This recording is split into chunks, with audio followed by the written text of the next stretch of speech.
Vamos agora ao debate do dia com Denise Campos de Toledo.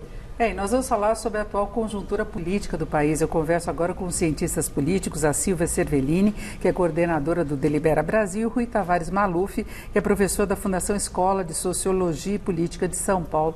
Boa noite aos dois. Boa noite, é um prazer estar aqui. Bom, falando em conjuntura política, não falta assunto, não é? E vamos falar da novidade do dia, o novo partido do presidente Bolsonaro, Aliança pelo Brasil, a divisão do PSL. Eu queria saber, antes da Silvia, como é que você vê esse fato inédito de um presidente sair do partido, criar um novo partido, estando lá na presidência, quais as consequências que isso pode ter?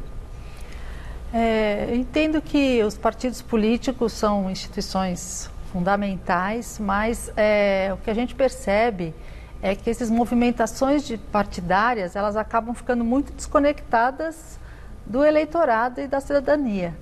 Então, o impacto é um impacto muito mais no âmbito da disputa política mesmo, e até estamos falando de financiamento das eleições, o fundo partidário, a disputa por recursos, a disputa por candidaturas, e não se traduz numa definição de programática, né? Apesar de que o partido tem um programa está sendo um manifesto bastante ousado, vamos dizer assim, mas não se traduz nas questões que estão na pauta da população, do dia a dia dos brasileiros e brasileiras para o seu futuro próximo e para os próximos anos. Então, agora é um alinhamento muito com o bolsonarismo de raiz, não é? Porque coloca Deus, armas e o combate ao comunismo. E aí eu queria saber do professor como é que o senhor vê a perspectiva desse partido. Esse partido acho que está em aberto ainda sobre o seu futuro. Me parece claro que ele, rigorosamente falando, quer encontrar o grupo dele. É como se dentro do PSL ele tivesse mais ou menos caudatário de uma pauta mais econômica, que no plano governamental é pilotada pelo seu ministro da Economia e Posto Ipiranga, Paulo Guedes. Enquanto nesse partido, Aliança pelo Brasil, o nome que vier a ter formalmente, ele poderá falar mais no campo dos costumes, da família, enfim, daquilo que seria mais a cara Jair Bolsonaro. Por um lado, isso pode significar um estreitamento da sua base ainda maior. Por outro, a depender de como isso vier a estar relacionado com os evangélicos que estão em outras legendas, isso poderá, em termos parlamentares, significar um aumento da sua força e, como a minha colega falou, a Silvia, poderá, em termos de recursos, significar algum poder maior de barganha e de inserção para as eleições, não tanto as municipais, como ele bem sinalizou, dificilmente ele terá chance de disputar, mas em 2022. Exatamente. E ele tem reafirmado, né, Silvia, essa intenção de disputar mesmo a reeleição. Estamos ainda no primeiro ano de governo e ele já tem tido uma posição de oposição a possíveis candidatos. O governador Witzel, que ele inclusive reclamou dele abertamente, diz que ele sofre desde que ele foi eleito e os dois foram eleitos juntos. Não é? Tiveram até uma afinidade durante a campanha. João Dória também aqui em São Paulo, o apresentador Luciano Huck, que potencialmente poderá ser candidato. Vai ficar esse clima, não é? O que preocupa é que, de fato, essas configurações partidárias, elas não traduzem os problemas que o país tem que enfrentar. Então, quando chegar na eleição, tudo isso, na verdade, vai ficar de lado e estariam ali as pessoas, né? Então, um caráter muito personalista e com bandeiras que não, por exemplo, na eleição municipal, essas bandeiras do partido que está sendo lançado, qual a relação com políticas públicas no nível local? Nenhuma relação, né? Então, as pessoas vão votar em cima de uma plataforma que não se traduz. Então, essa falta de mediação que a gente está sentindo da política institucional para a vida das pessoas é o que está fazendo com que as democracias no mundo inteiro, inclusive, estejam padecendo aí de um distanciamento e de revoltas. A gente está vendo pipocando em todas as cidades do mundo. Um país após o outro, né? Exato. Nos perguntamos quando vai acontecer aqui, né? Até é surpreendente que ainda não tenha acontecido. Agora, tem esse apelo de reestruturação da economia brasileira. Eu acho que a população dá um tempo para até que apareçam resultados mais substanciais, a economia crescendo um pouquinho, tem uma agenda de reformas muito importante. Agora, essa agenda depende de base de apoio no Congresso. E aí, como é que fica com o PSL, que era o partido que estava votando mesmo com o presidente, dividido?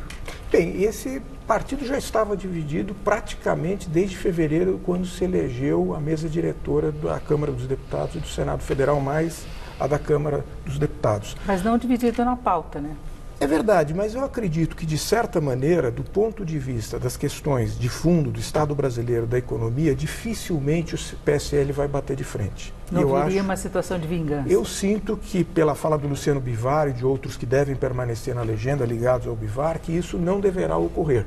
No fundo, há interesses comuns e visões mais ou menos próximas que fazem com que as pessoas venham juntos, independentemente das questões pessoais que os dividem. Então, como o Congresso Nacional, e sobretudo a Câmara dos Deputados, historicamente é muito fragmentado, isso não vai mudar, isso só tende a aumentar. Porém, nós temos que olhar em termos de grupos. Em termos de grupos, mais ou menos a gente visualiza não tantos grupos assim. E eu acredito que isso é o que deve predominar. Agora nós temos o outro lado da polarização que temos na economia, no país, na sociedade, que é o ex-presidente Lula agora nas ruas e falando e exercendo a oposição. Isso pode mudar a composição ou apenas alimenta essa estrutura que a gente está falando de manter o clima sempre em alta, sempre muita discussão, muita polêmica? Eu não sou muito otimista nesse caso, porque, de fato, eu até estava pensando com essa questão da volta, né, do presidente Lula ao cenário mais, né, ativamente.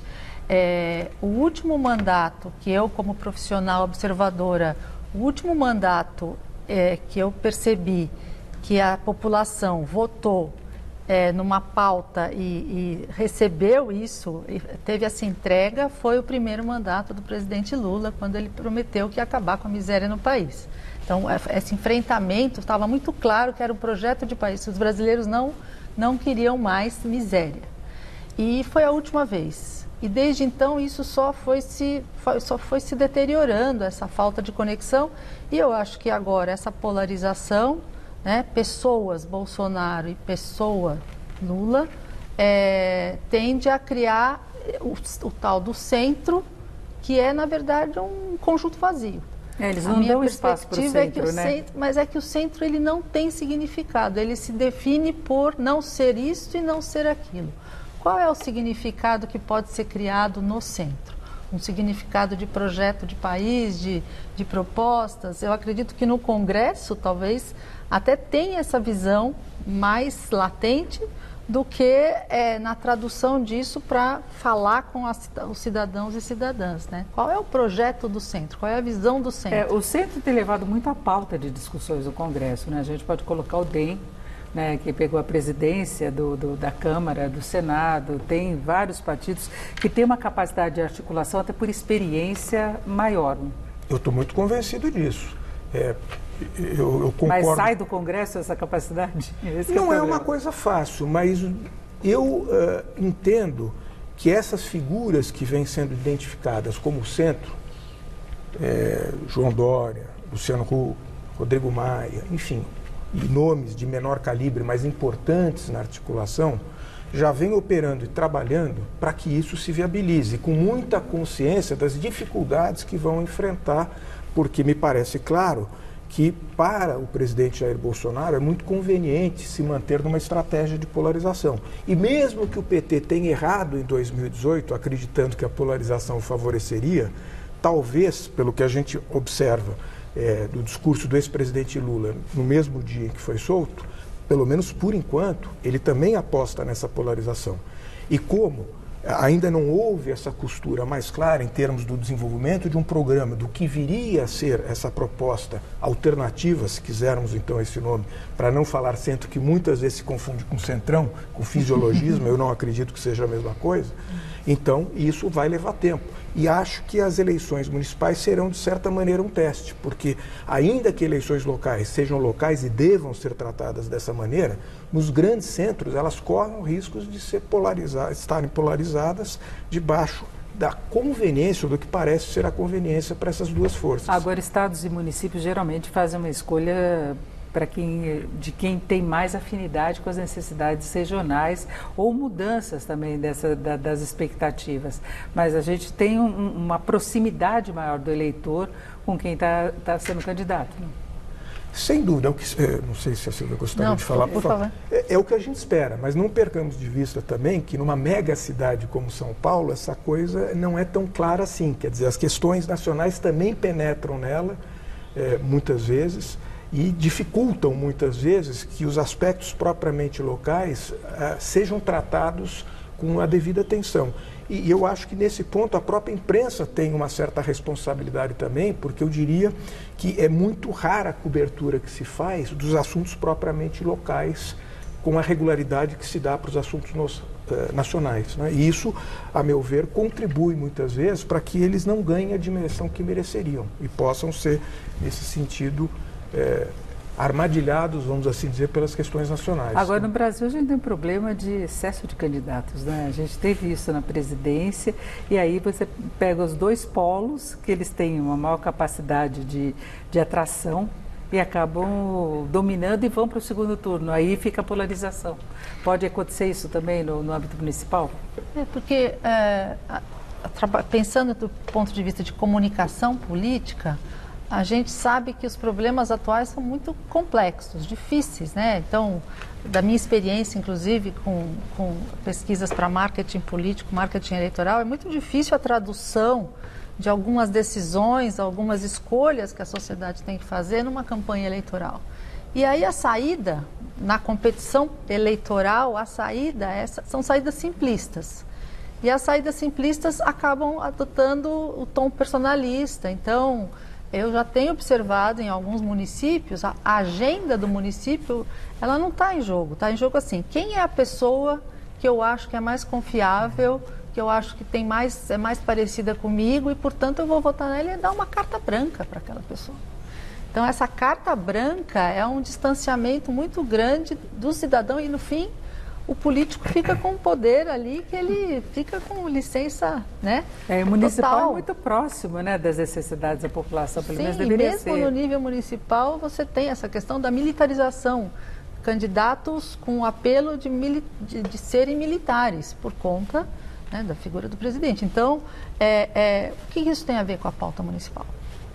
Mas é assim, é uma simplificação, né, para ajudar na comunicação política, porque dá trabalho você falar dos problemas, você falar das escolhas, é muito difícil. Agora, com o presidente tendo um partido novo, que talvez não tenha condição de concorrer nas próximas eleições, ele não gosta muito de ficar alinhado a determinados candidatos. Se deixar correr solto? Bom, eu não acredito que ele deixará correr solto, porque pelo que nós vimos, como ele se portou nas eleições dos países vizinhos, o que dirá na nossa praça aqui. Que não deu muito certo, não deu muito certo. Então, acho que correr solto, mesmo que ele não tenha um partido que se posicionará, de alguma maneira, ele deve Agora, com o que a gente tem visto aí nos vários países, pode haver alguma coisa inesperada, porque a Argentina foi um pouco isso, né? Ninguém imaginava algum tempo atrás que Cristina Kirchner poderia voltar. Ela voltou como vice, mas é a chapa dela, com tudo que ela deixou de ruim, de memória, em relação à gestão da economia, uma crise seríssima, e envolvimento em corrupção, em processos, uma série de coisas, né? Eu entendo isso dentro dessa perspectiva de falta de sustentabilidade dos projetos políticos. É que nem o Brexit, por exemplo, né? Os ingleses votaram e depois, quando começaram a perceber o que tinham feito, se assustaram. Não, volta. Né?